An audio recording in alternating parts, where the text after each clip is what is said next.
The man who accidentally became a carnival attraction.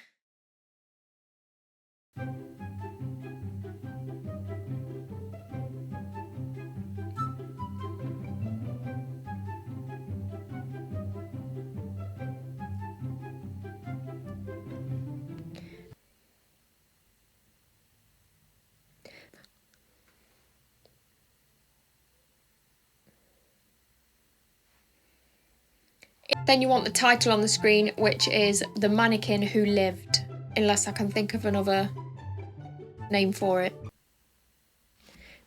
Elmer was the kind of man... Elmer was born on New Year's Day in 1880.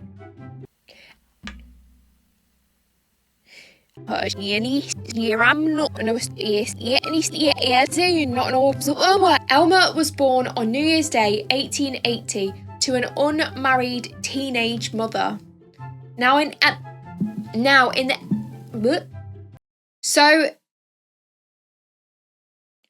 Scrap that. Throughout his life, Elmer tried different jobs. Plumber. I can't remember which other ones. I didn't write it down.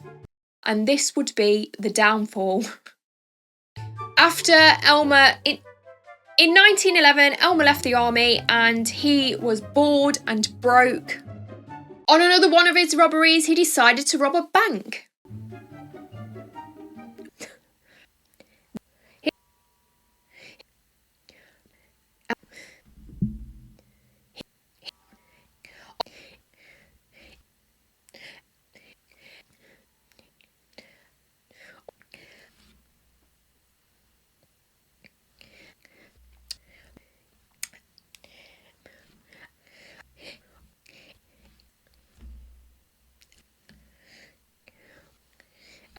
Two men turned up to the funeral home claiming that they were his brothers. They decided that Elmer was just too gruesome and too... A local undertaker, Joseph Johnson, that's a mouthful, took in Elmer's body. He embalmed him by pumping him with arsenic, which was something that was really common at the time. Obviously, they don't do that anymore. So he embalmed him, he dressed him in a suit at the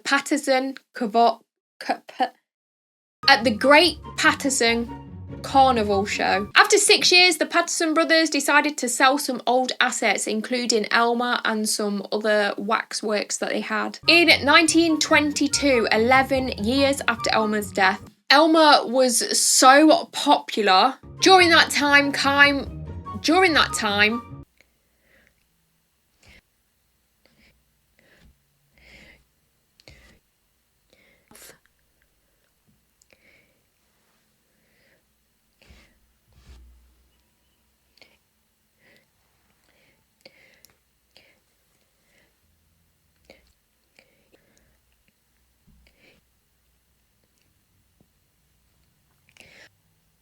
over the 30 years, he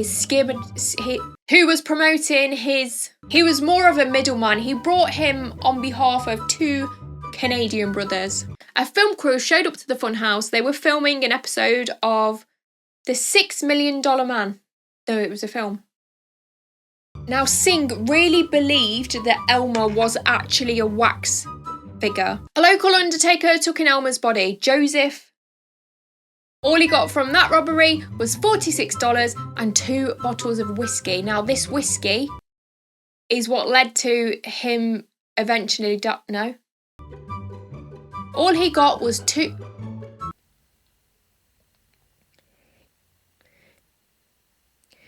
His...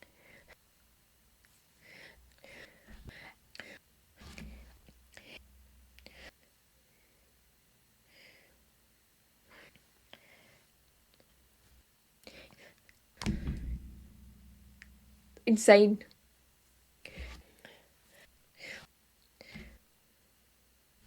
Food for thought.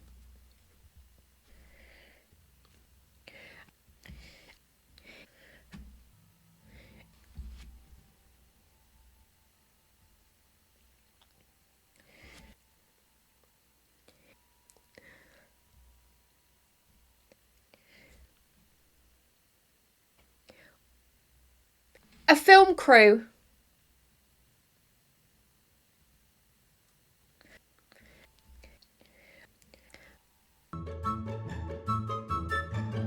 A newspaper from the time called it the smallest train robbery in history. However, there was a bounty on...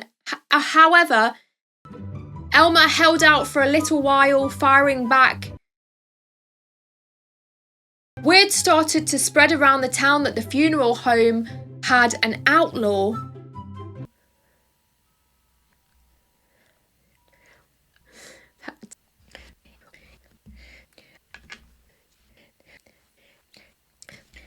Haunted house? Word started to spread around the town that the funeral home had a dead outlaw. But Elmer had lots of life left in him. Well, he didn't.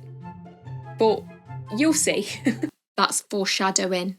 10 years into his time with Lewis in 1933, a film crew showed up to the funhouse and the prop man was clearly distressed, but not because he'd broken a pot. They took away Elmer's body and stripped his flesh. They took away Elmer's body. Forensics took away Elmer's body and stripped him from... Forensics confirmed that it was Elmer. The Canadian show...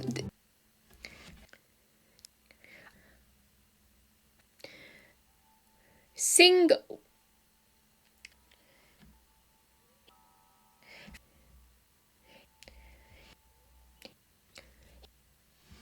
The Canadians exhibited the figures, including Elmer, at a show near Mount Rushmore. I'll say that again. Singh did briefly promote Elmer to his horror section. Singh did briefly promote Elmer to the horror section. But again, even this was too much for the crowds. He loaned him to another movie maker, David. He brought him two men. James and Charles Patterson were actually...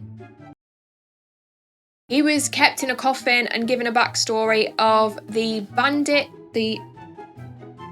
Louis Sonny purchased Elmer's perfectly preserved... That's hard to say.